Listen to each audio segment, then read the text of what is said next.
Hello, San Francisco, and welcome once again to the Angelic Troublemakers. I'm your host, Alan Jones, and on today's program, my $10 million project.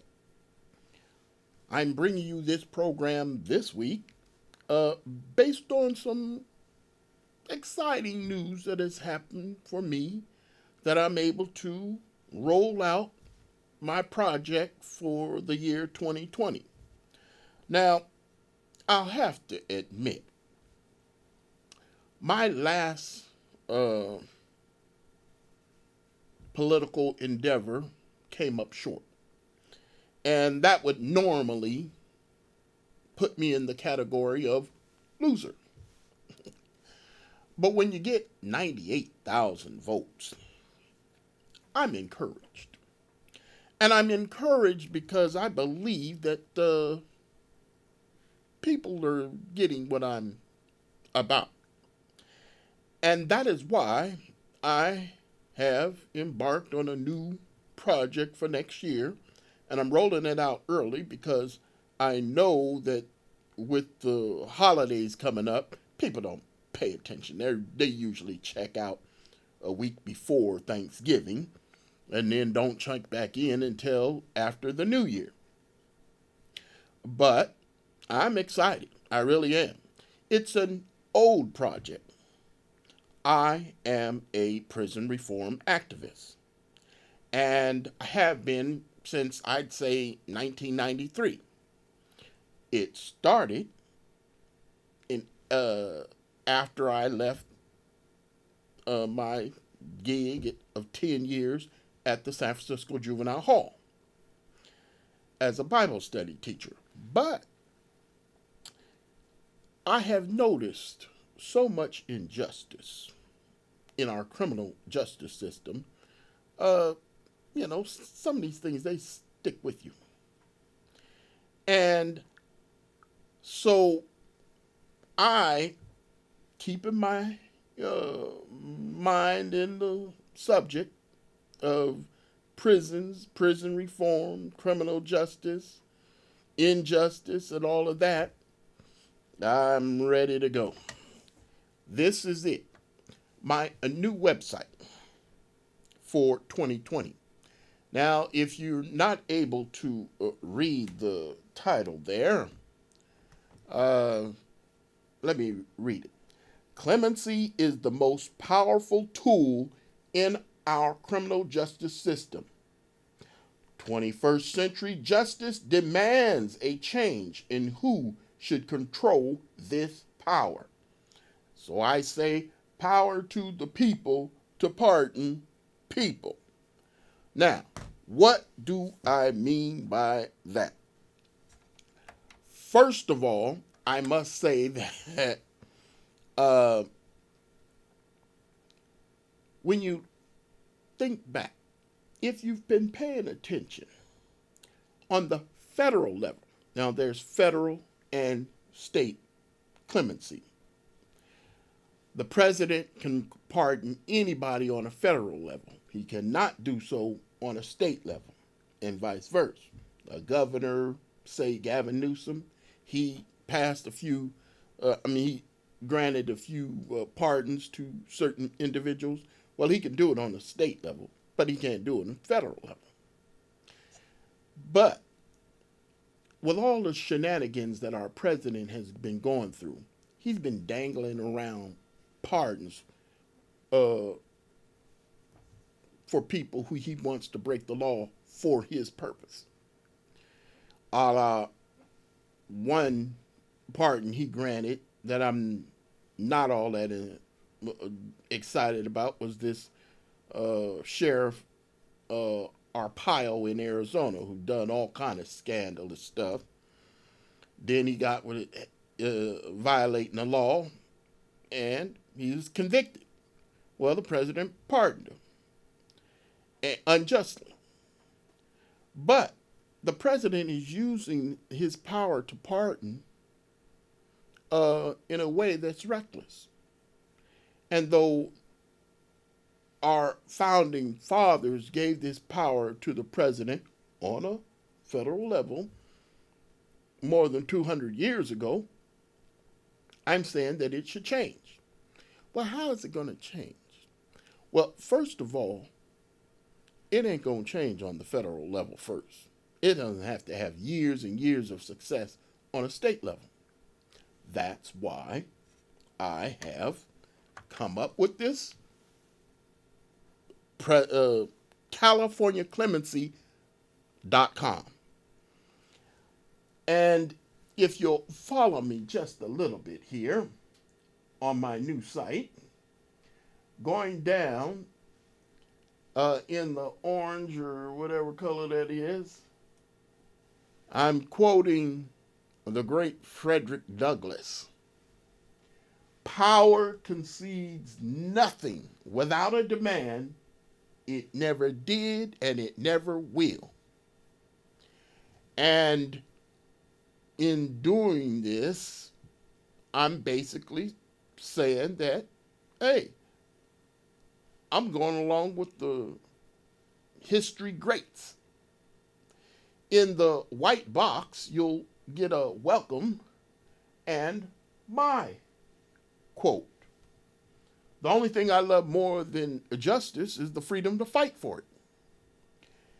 And on this page, that ugly guy there on the left, and then my autobiography is in the other box.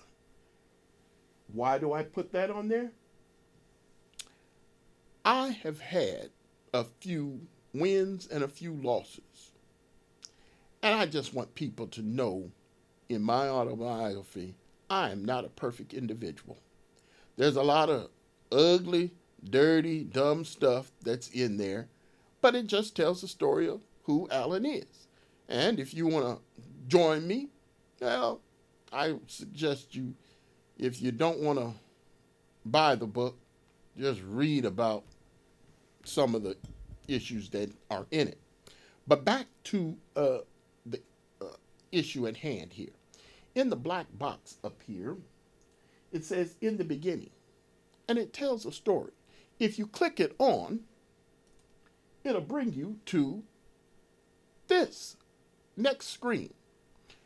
And it all started when. And then I tell this story of how I came up with this idea of a new clemency project. It's short, but it has to do with me watching the well-respected 60 Minutes back in the year 2000. So you should know that my mind has been on this subject for quite some time. And because of the cost, $10 million, just to get it on the ballot, hey, you can understand why it's taken me so long. But I have momentum.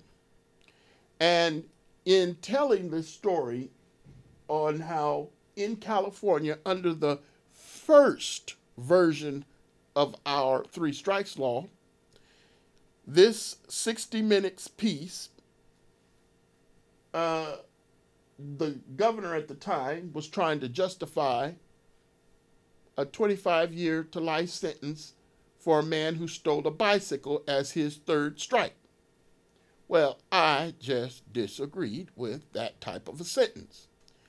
Now, if you go to the website, CaliforniaClemency.com, and you click on this 60 Minutes episode, you'll find, and I'm very impressed, that the jurors in this man's trial, were threatened by the judge that he was going to incarcerate them if they didn't go along with the 25-year life prison sentence, as was ordered by the state of California. Well, they said, And so the judge blinked instead of the two jurors. He just threw them off the jury. I think it's a rather interesting story, that if people are really against something, they ain't going to go along with it. Now, there were 12 jurors, and apparently they found two others who had no problem with it. However, back to the what my plan here. At the end of me telling this story, if you notice at the bottom right, you click it on, and it goes to the plan. Now it says in the top there, early voting.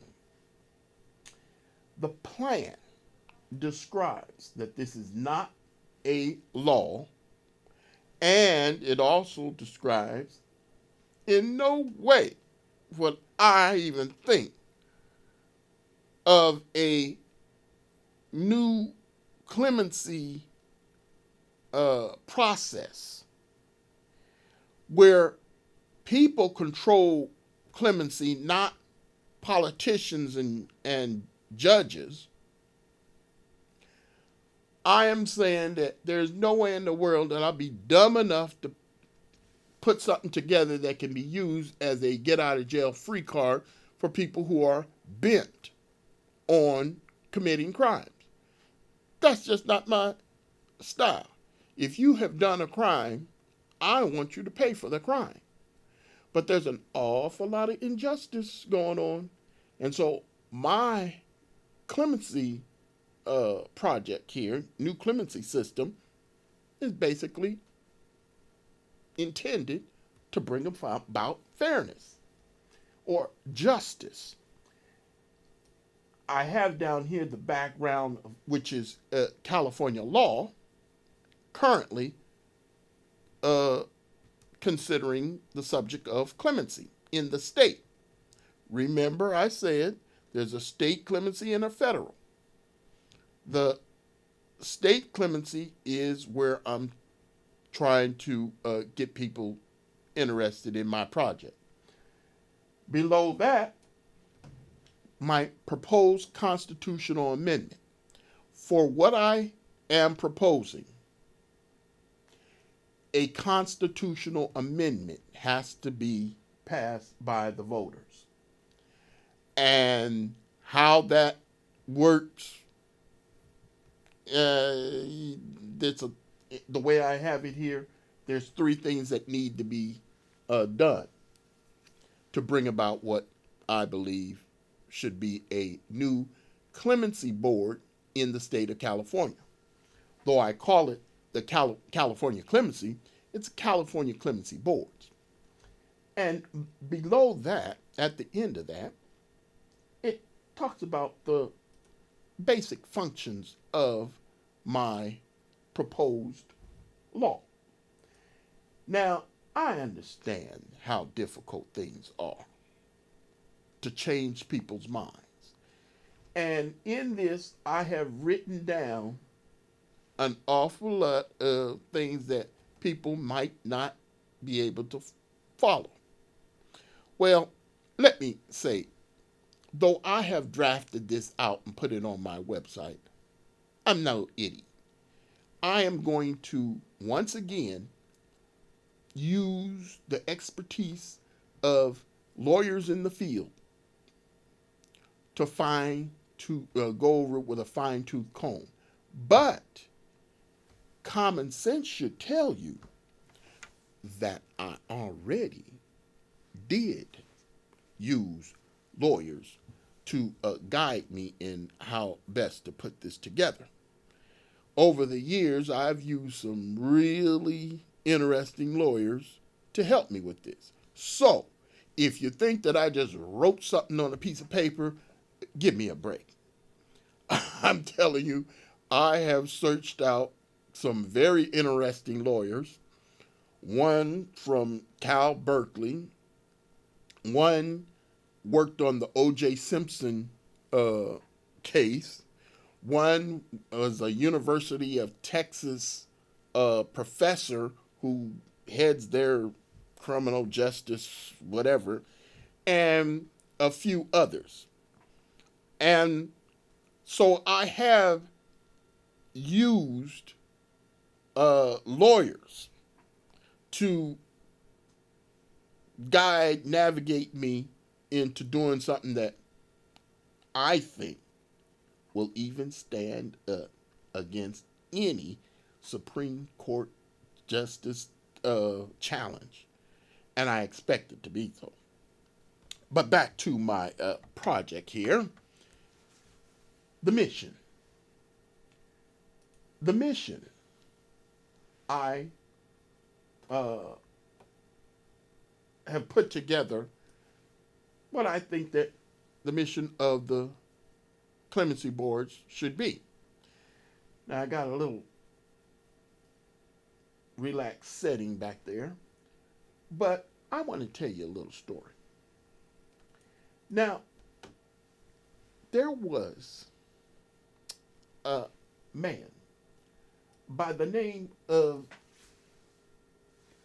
Richard Rosario. This is a Dateline episode. This Dateline episode,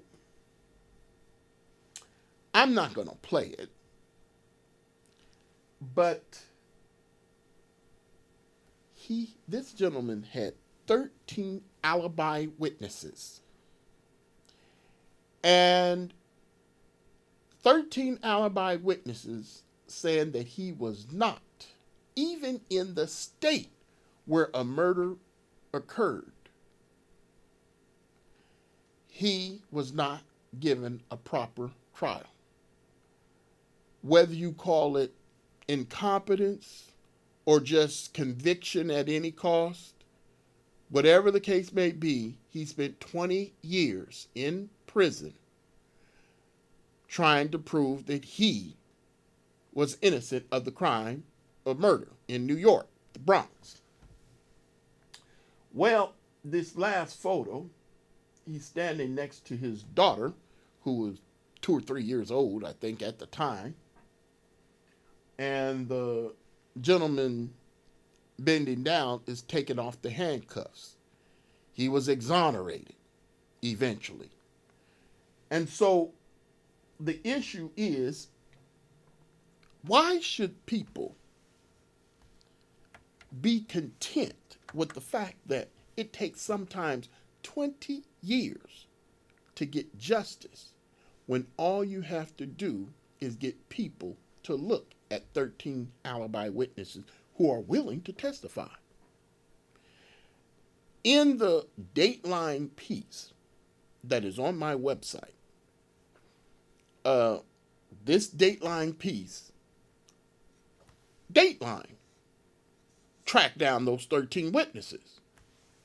And so when they tracked them down and they basically told where this guy was and why they knew that he was where he was with a friend. His wife, the friend's wife, was going into labor while they were lounging back at the house in Florida when this murder happened in New York. And so she says, she recalls, I didn't want the guy here. And so at that time, you can imagine this pregnant woman ready to have her baby would know that she didn't want this friend of her husband's around. And so she basically said, yeah, he was here. Then he went person after person after person after person who, after she delivered the baby and was, whatever, the whole thing, there were all these people who were around and seen him, congratulating his buddy, newborn baby and stuff like that. And so he was obviously not the person who committed this crime. But what happened? New York or Bronx Police Department couldn't care less. They said they had 2 witnesses that said he did it. That was enough for them. And so the fact that it took 20 years to prove that he didn't do it is an injustice that I don't understand why people are willing to just settle for. There has to be a better way. I claim that clemency is the most powerful tool in criminal justice. It's even more powerful than the death penalty. Why? Because you could be on death row and clemency can get you off. The fact that we are trusting overworked courts, we are trusting uh, judges and politicians who, I'll admit, sometimes are overworked, but more than likely, if they don't see anything in it for them, they're too busy working on other things. There was a situation in California where my uh, California clemency law, if it was in place, Governor Arnold Schwarzenegger would not have been allowed to grant a commutation to a friend or an ally, a political ally of his, where he reduced this person's murder conviction, second degree murder or whatever it was, conviction, to where that person is out already. This person served roughly, I'm not sure, 6 years on a murder where this man served 20 years for a murder he didn't commit. Now, sure, there's different states. I'm saying that if this issue had to happen in California, my plan would have taken 20 days to release this man, and Governor Schwarzenegger would not have been allowed to release the person who was a friend of his son from a murder that he committed. He wouldn't have been able to release him. Why? He wouldn't have had the power. So, wouldn't you rather have the power to release somebody who's innocent and not allow a politician the power to release somebody who's guilty? Well, that's what California clemency boards will do once it's law. Now, back to my little project here. Of course, I'm going to need partners. And for those of you who have are subscribed to the San Francisco Bayview newspaper, you'll notice this wanted poster is in their print edition. It said, wanted, partners.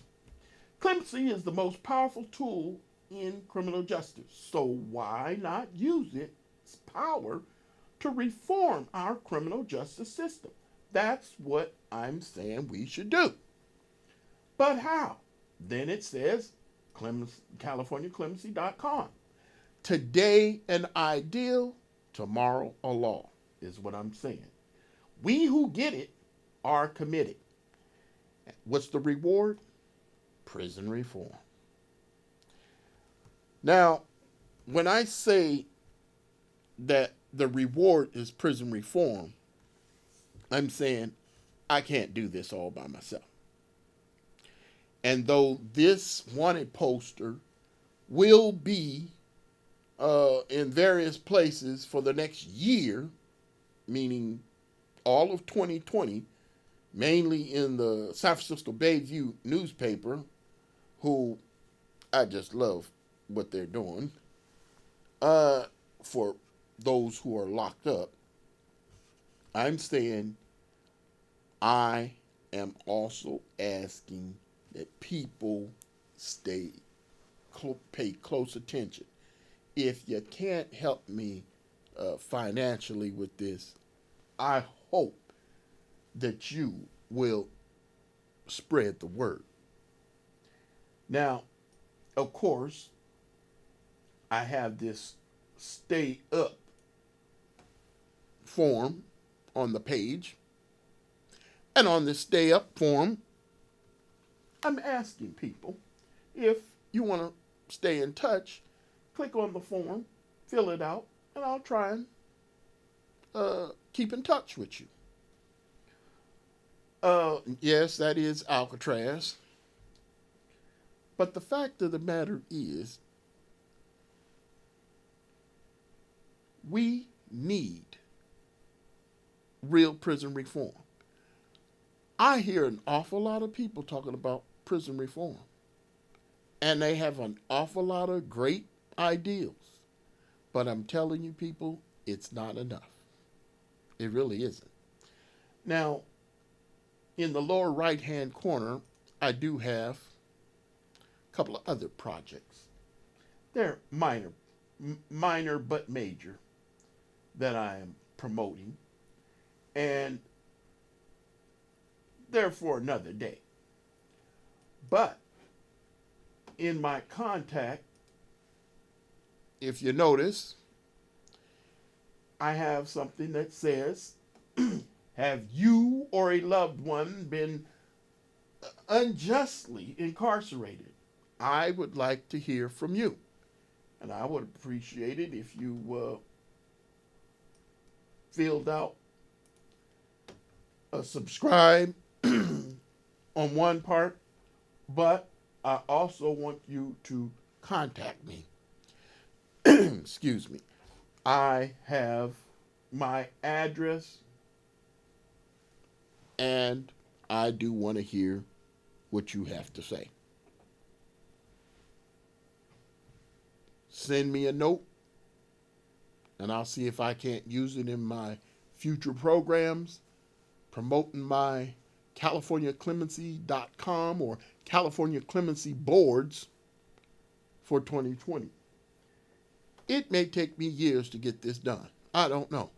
It all depends on how fast people hook up with what I'm up to. Notice on my last screen, I have this little thing, and it's about Meek Mill. Meek Mill was treated wrong.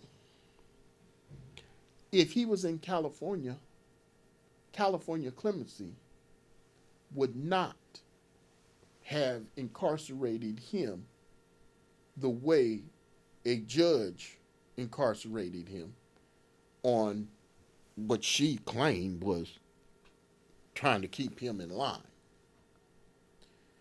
But the inspiring story on how he wanted to help others and be a voice to the voiceless, I appreciate. And at the end of my CaliforniaClemency.com page will be different news items that I find are interesting. And I may add week to week or month to month different inspiring stories.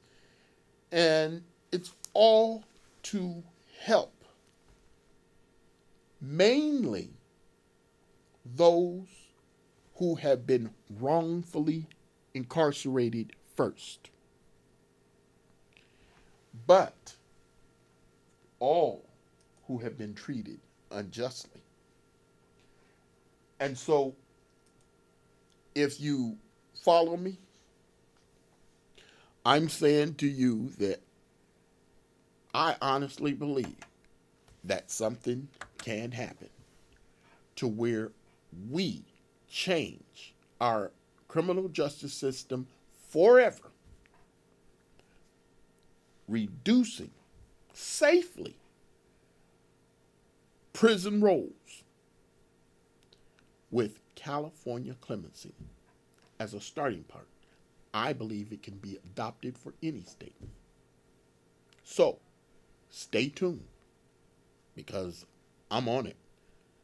God bless.